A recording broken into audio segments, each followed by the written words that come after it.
মিছা কথা বললে রাখাল বালকের মতন অবস্থা। বাঘ আসছে বলে গল্প করেছিল, যখন সত্যি সত্যি বাঘ আসলো তখন কেউ তাকে রক্ষা করতে আসেনি। এই হলো মিছা কথা বলার পরিণতি। আমাদের সালাউদ্দিন সাহেব, বিএনপির কনস্টিটিউশনাল এক্সপার্ট সালাউদ্দিন, যিনি একা হাতে বাংলাদেশের ঐক্যমতের কমিশন সামলাইতেছেন, তাকে নিয়ে কিছু প্রসঙ্গ তিনি একটা মহান বাণী দিয়েছেন। ঐক্যমতে পৌঁছতে না পারলে মানুষ কিন্তু রাজনীতিবিদদের উপরে আস্থা হারাইবে, বুঝছেন? খুব সাবধান। এইটা হচ্ছে এই বাঘ আসছে গল্প। উনি বাঘ আসছে বলে আমাদের ভয় দেখাইতেছে। কাহিনী কি আসলে? অনেক কাহিনী আছে, খালি একটা উদাহরণ দিব এখানে। বাংলাদেশের রাষ্ট্রের মূলনীতি কি আমরা সবাই জানি। এই মূলনীতি এপ্রিল মাসের 11ই এপ্রিল যখন বাংলাদেশের স্বাধীনতা ফরমালি ঘোষণা করে তাজউদ্দিন, পলাশী তো না, এটা হলো কুষ্টিয়ার সেই জায়গা যেটা মুজিবনগর পরে নাম দিয়েছে ওরা, সেখানে ঘোষণাটা দেওয়া হয়েছিল। সেই ঘোষণায় বলা ছিল বাংলাদেশের মূলনীতি হবে ওই যে 3 নীতি: সাম্য, মানবিক মর্যাদা আর ইনসাফ। পরবর্তীকালে ইন্দিরা গান্ধী যখন আমাদেরকে স্বীকৃতি দেয় অক্টোবর মাসে গিয়া 71 সালে, উনি আমাদের এই ঘোষণাটা পছন্দ করেন নাই, মানেন নাই। ওনার নিজের কাছে একটা প্রশ্ন ছিল যে আপনি ইন্দিরা গান্ধী, আপনার বাপে 47-এ দেশভাগের সময়কার নেতা, তাদের বিরাট আক্ষেপ যে তাদের পাকিস্তান, তাদের ইন্ডিয়া ভেঙে একটা পাকিস্তান হয়ে গেল। আপনারা খুবই ক্ষিপ্ত, মুসলমানরা এরকম ভাবে আপনাদের সাথে বেইমানি করলো, ভেঙে চুরে নিয়ে গেল, তাদেরকে তো ক্ষমা করা যাবে না। কিন্তু আপনারা করেন আর না করেন, পাকিস্তান কায়েম হয়ে গেছিল। শুধু পাকিস্তান কায়েম নাই, পাকিস্তানেরই কায়েমের একটা অংশ হলো পূর্ব পাকিস্তান। এই পূর্ব পাকিস্তানকে আপনি 71 সালে এখন সাহায্য করার অবস্থায় আইছেন, কিন্তু যেই প্রশ্নটা খসখস করতেছে আপনার মাথার মধ্যে, এই তাজউদ্দিন এটা মুসলমান, এই বাংলাদেশ, এই পূর্ব পাকিস্তান এটা মুসলমান, তাহলে আপনি এই মুসলমানদেরকে হেল্প করতে আসছেন কেন? আপনারা না হিন্দুত্ববাদের ইন্ডিয়া বানাইবেন? হিন্দুত্ববাদের ভিত্তিতে একটা ইন্ডিয়া রাষ্ট্র স্বাধীন বানাইছিলেন না? তাইলে এখন মুসলমানদের হেল্প করেন কেন? এই প্রশ্নের উত্তর আপনার কাছে ছিল না। তাজউদ্দিন 3বার চিঠি পাঠাইছিল, হবু স্বাধীন বাংলাদেশকে স্বীকৃতি দেন। ইন্দিরা গান্ধী রাজি হয় নাই, ওই পত্র ফালা রেখে দিয়েছিল।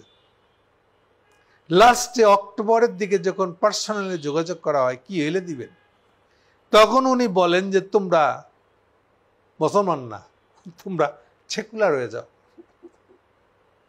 যেটা আমি বলতে পারি, আমি তো মুসলমানদেরকে স্বাধীন করি নাই, আমি তো মুসলমানদেরকে সাহায্য করি নাই, আমি তো সেকুলারদেরকে করছি। এই হলো আমাদের বাংলাদেশে সেকুলার হওয়ার কাহিনী, পেছনের কাহিনী। মনে রাখবেন, যখন আমাদেরকে সেকুলার হওয়ার শর্ত দিতে আছে ইন্দিরা গান্ধী, তখন ইন্ডিয়ান কনস্টিটিউশন সেকুলার বলে কোনো শব্দই নেই। ইন্ডিয়ান কনস্টিটিউশন বানানো হয়েছে 49 সালে, 47 সালের স্বাধীনের 2 বছর পরে। 49 সালের কনস্টিটিউশনে কোথাও সেকুলার শব্দটা কোথাও নাই, ছিল না মানে পরবর্তীতে লাগাইছে। কবে? 76 সালে ইন্দিরা গান্ধী নতুন করে অধ্যাদেশ আনে, একটা সংশোধন এনে ঢুকায়, সম্ভবত 9th অ্যামেন্ডমেন্ট এটা ওদের। সেখানে তারা এই 76 সালের তার এই শখের সেকুলারটা ঢুকাইছে। তাহলে এইভাবে এইবার তখন এই 3 নীতি বাদ যেন এরকম কিছু দেয় নাই তাজউদ্দিন, মুসলমান তাজউদ্দিন যেন এরকম কিছু দেয় নাই, এমন ওরা ভাব দেখায়। ও দেয় 4 নীতি, এই 4 নীতির ভিত্তিতে বাংলাদেশ হবে। ওইটাই হয়ে যায় বাংলাদেশের মূলনীতি। ওটা হয়েছিল, ওটা হিস্ট্রিতে আছে, মুছে তো ফেলা যায় নাই। 3 নীতি তো আছে, এইভাবে চলতেছিল।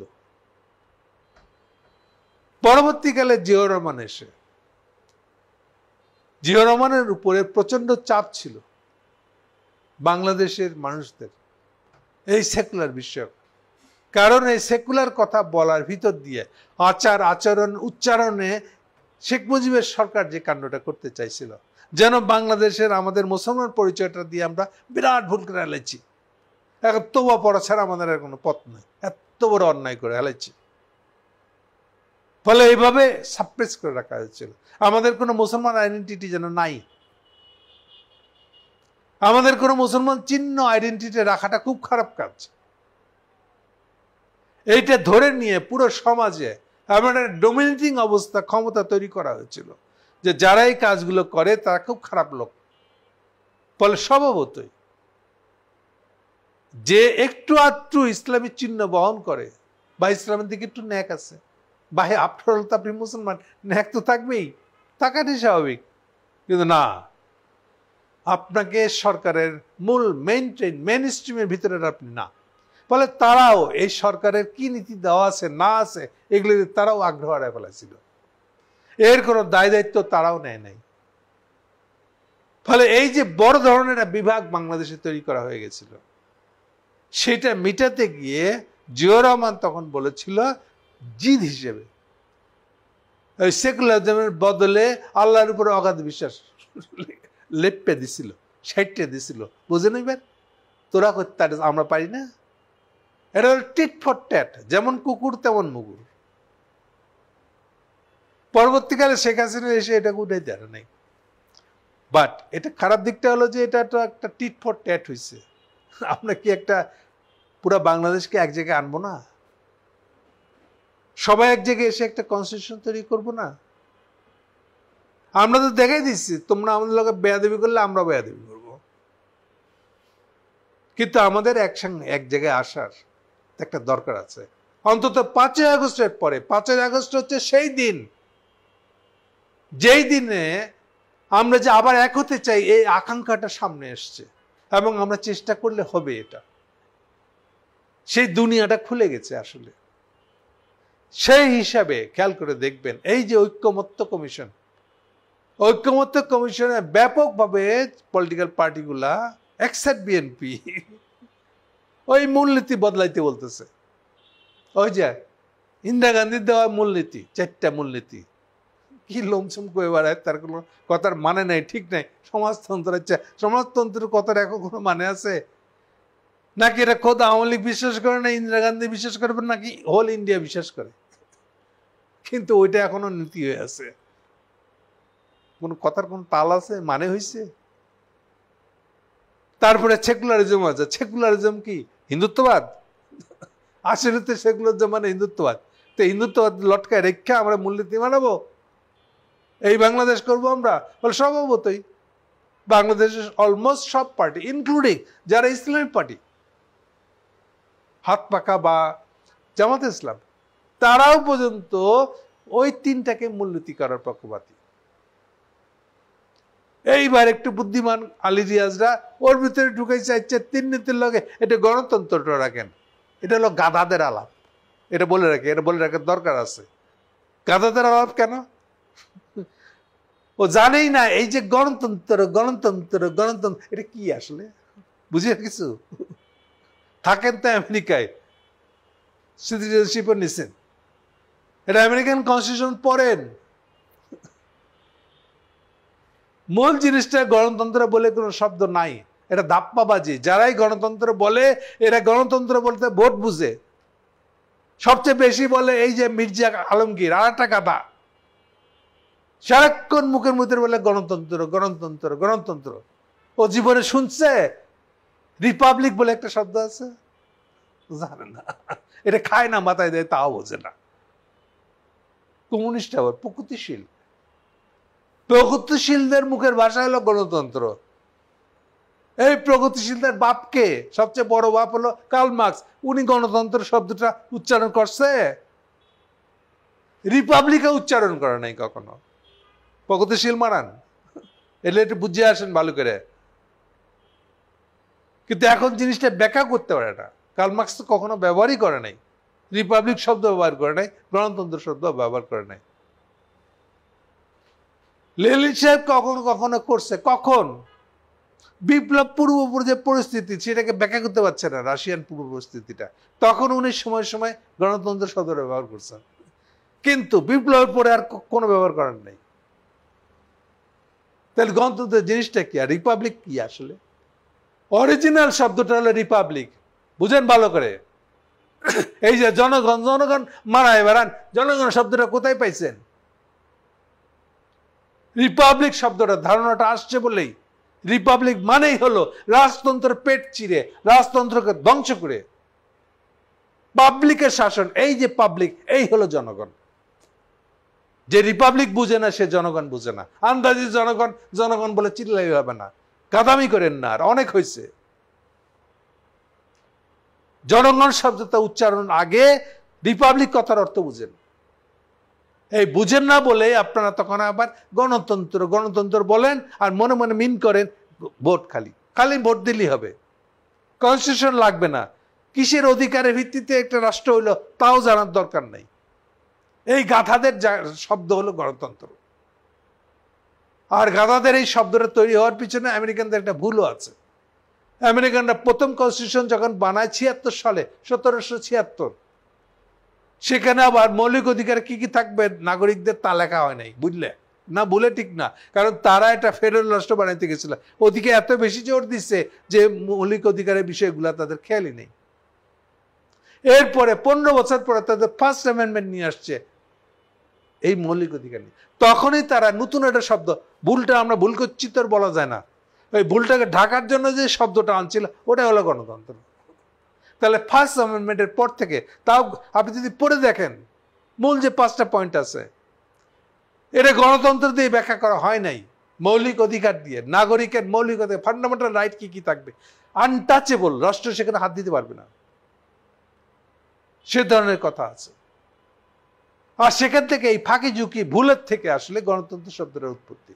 আর এটা আরো বেশি করে তাল দিচ্ছে ইউরোপ, তাদেরও একই অবস্থা। তো আসলে তাদের বিপ্লব করে রিপাবলিক করে নাই, ঘষতে ঘষতে ঘষতে 100-র বেশি বছর লাগছে। খোদ ইংল্যান্ডে ভোটাধিকার আদৌ দিতে দিবে কিনা, সব নাগরিক মাত্রই ভোট দিতে পারবে কিনা, এটা ঠিক করতে 100 বছর বেশি লাগছে। মাত্র 1932 সালে সার্বজনীন ভোটাধিকার হচ্ছে। সার্বজনীন মানে হলো সবাই ভোট দিতে পারবে, এটা হচ্ছে মাত্র 1932 সালে। বুঝতেই পারেন ইউরোপের অবস্থা কি ছিল। এখন এখান থেকে এটা গণতন্ত্র শিখছেন, এনে এটা আওড়াই বেড়াইতেছেন আপনারা। এবার আসেন বাংলাদেশের ক্ষেত্রে কি হয়েছে তাহলে। আলী রিয়াজ শব্দটা ওখানে ঢুকাই দিয়েছে, ঢুকাই দিয়ে আরো প্যাঁচ বাঁধাইছে বলতে গেলে। আচ্ছা, সব দল তাহলে বলতে গেলে যারা যারা ঐক্যমতের কমিশনে পার্টিসিপেট করে, প্রত্যেকটা দলই অন্তত ঠিক আছে আলী রিয়াজ দেশে ওই 4টা নীতি, কিন্তু মূলনীতি ওই যেটা শেখ মুজিবের মানে ইন্দিরা গান্ধীর মূলনীতি ওটা সরাইতে হবে, এটা হচ্ছে তাদের দাবি।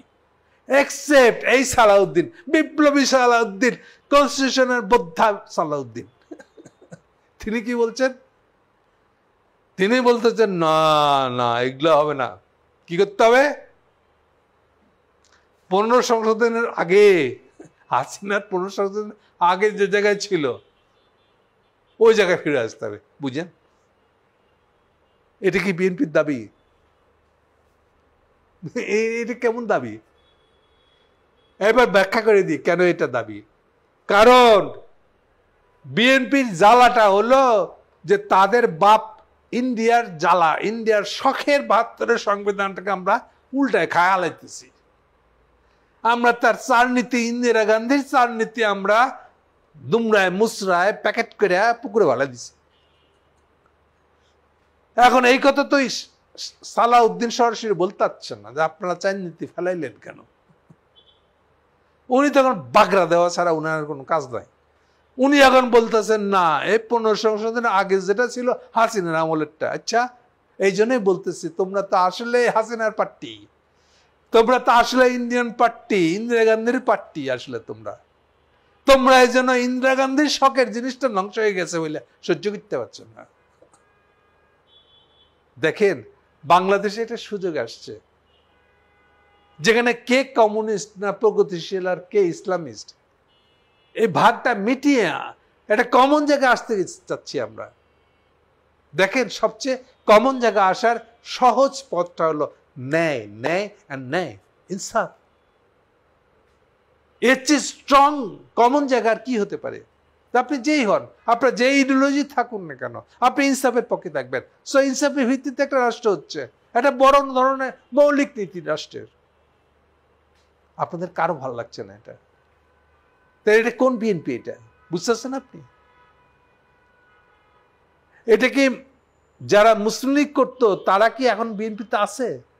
না, এটাকে সে ডিজাইন করতেছে। এটা হলো এমন একটা বিএনপি, এটা না ভিয়েসানির ন্যাপকে ওন করে, না মুসলিম লীগকে ওন করে, না আমাদের মুসলিম অ্যাসপিরেশনটাকে ওন করে, না আমাদের হিস্ট্রিতে যে স্ট্রাগলটা 47-এর স্ট্রাগল, এগুলোর কোনো কিছুই সে ওন করে না।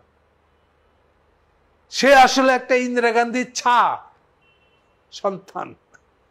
সেই সাথে একালে এসে আবার ইন্দিরা গান্ধী রূপান্তরিত হয়েছে মোদিতে, মোদির ছা। এগুলো এইবার বুঝতেছেন? প্রশ্নটা যেন ছিল কি? প্রশ্নটা ছিল আল্লাহ আসলে ঐক্যমতে পৌঁছতে না পারলে আমরা আস্থা হারাবো। আমরা আস্থা হারাবো না, আমরা সালাউদ্দিনের বাইট করে দিয়া আগে চলে যাব। কথা বুঝছেন সালাউদ্দিন সাহেব? আপনাদেরকে পায়ে পিছিয়ে আমরা আগে চলে যাব। এই ঐক্যমত আপনি যদি নাও করতে পারেন, কিচ্ছু এসে যায় না। সামনের দিন আসতেছে, আপনাদেরকে উপরে ফেলাই দিব আমরা।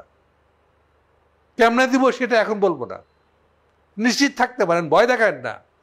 ঐক্যমত না হইলে কি হবে এটা আমরা জানি। বাংলাদেশে এই প্রথম রাষ্ট্রের ভিত্তি 7 ধরনের আদর্শ সত্ত্বেও আমরা একটা জায়গায় আসতে পেরেছি।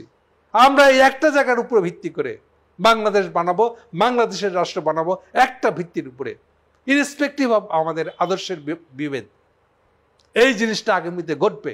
এই আজকে আমি বিনা মেঘে বজ্রপাতের মতো আপনাদেরকে বলে যাচ্ছি, বাংলাদেশ এই জায়গাতে যাবে। 2-4টা সালাউদ্দিন, 2-4টা বিএনপি, 2-4টা মোদির চেলা, এরা আমাদেরকে আটকে রাখতে পারবে না। Thank you.